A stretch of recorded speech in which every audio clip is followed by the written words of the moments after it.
हिंदू नेता छत्तीसगढ़ उत्तर बस्तर कांकेर ग्राम मरकाटोला से जो प्रकाश जावड़ेकर जी पर्यावरण इम्पैक्ट असेसमेंट बिल लेकर के आए हैं, उसके बारे में हम लोग बोलना चाहते हैं कि ये बिल का जो प्रस्ताव रखा गया है ये काफ़ी खतरनाक है इंसानों के लिए, जीव जंतु के लिए और सभी प्राणी के लिए। ये केवल बड़े उद्योगपति लोगों के सहयोग करने के दृष्टि से बनाया गया है। प्रथम दृष्टया यही नज़र आ रहा है क्योंकि लोगों के सारे अधिकार छीन लिए गए हैं।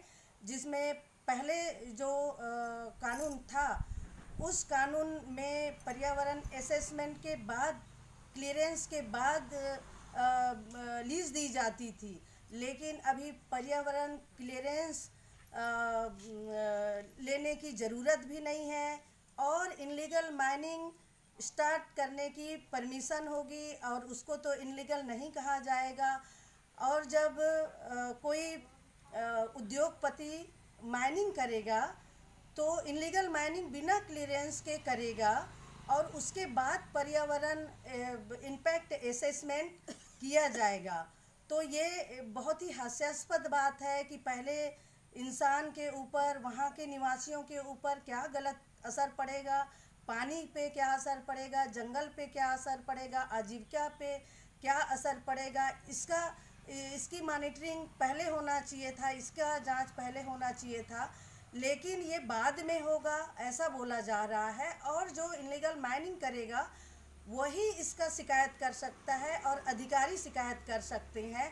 तो सोचिए, और उसमें से ये प्रावधान है कि इनलीगल माइनिंग करने वाले व्यक्ति जो है, उद्योगपति है, ठेकेदार है, वो फिर फाइन दे सकेगा। और बाद में क्लियरेंस कैसे मिलेगा कि जब स्टार्ट कर चुका होगा, जो भी माइनिंग प्रोजेक्ट चलते हैं 20 साल, 10 साल, 5 साल चलते हैं, जंगल बर्बाद हो चुका होगा, पानी बर्बाद हो चुकी होगी, मिट्टी की खुदाई हो चुकी होगी। यदि वो असेसमेंट में इम्पैक्ट का असर बाद में 2 साल बाद, 4 साल बाद समझ में आएगा, तब तक कि जो बिगड़ चुका है उसकी भरपाई कैसे होगी?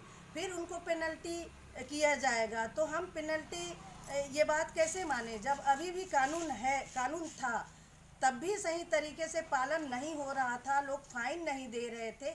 और किस किस चीज़ की मुआवजा देंगे लोग? वहाँ से महुआ, टोरी, हमारे जैसे जंगल क्षेत्र है, वहाँ पे आजीविका चलती है लोगों की, लकड़ी, पत्ता, चारागाह, हवा, पानी सब कुछ मिलता है। पेड़ कट चुके होंगे और बाद में उसकी भरपाई कैसे करेंगे?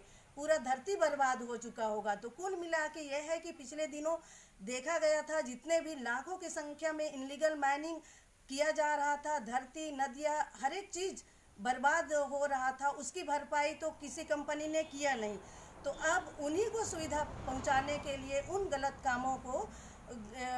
कामों को लीगलाइज किया जा रहा है। तो हम लोग इसका विरोध करते हैं और हम सरकार से मांग करते हैं, प्रकाश जावड़ेकर जी से मांग करते हैं कि उनका पर्यावरण संरक्षण करने का दायित्व है, ना कि पर्यावरण और जंगल को तहस नहस करने का।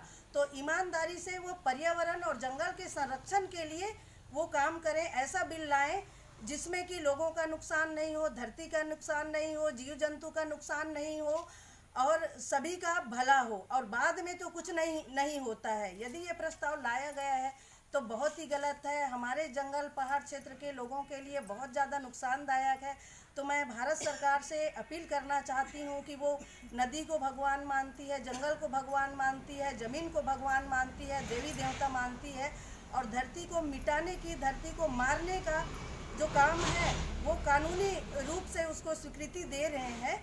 तो ये काम नहीं होना चाहिए। यदि धरती स्वस्थ रहेगी तभी हम स्वस्थ रहेंगे। कम से कम हम अनाज उगा के खा सकते हैं, जंगल के फल फूलों का खा सकते हैं। अभी कोरोना के बारे में कहा जा रहा है कि प्रकृति नष्ट हो रही है, प्रकृति को प्रदूषित किया जा रहा है इन्हीं उद्योगपतियों के द्वारा। सारी नदी, जंगल, हर एक चीज़ बर्बाद हो रहे हैं, जिसके कारण से नई नई बीमारी, इस तरह के पेंडेमिक सामने आ रहे हैं। तो यही मैं अपील करना चाहती हूँ। इसके लिए तो दुनिया में किसी के पास इलाज नहीं है। जंगल बर्बाद करने का, धरती बर्बाद करने का सबका आप पावर रखते हैं सरकार, लेकिन उसको बनाने के लिए कोई दवाई नहीं, कोई बीमारी नई आ जाती है, नई एंट्री हो जाती है, तो उसको ठीक करने के लिए कोई टीका नहीं बना पा रहे हैं आप, तो धरती की शक्ति को कम मत कीजिए। धरती जितनी तंदुरुस्त और मजबूत रहेगी तभी इंसान और जीव जंतु हम सुरक्षित रह सकते हैं। तो पर्यावरण को मजबूत करने का काम आप कीजिए, यही अपील मैं करना चाहती हूँ भारत के आदिवासियों के तरफ से, जंगल क्षेत्र में निवास करने वाले, उन माइनिंग क्षेत्रों में निवास करने वाले लोगों की तरफ से। धन्यवाद।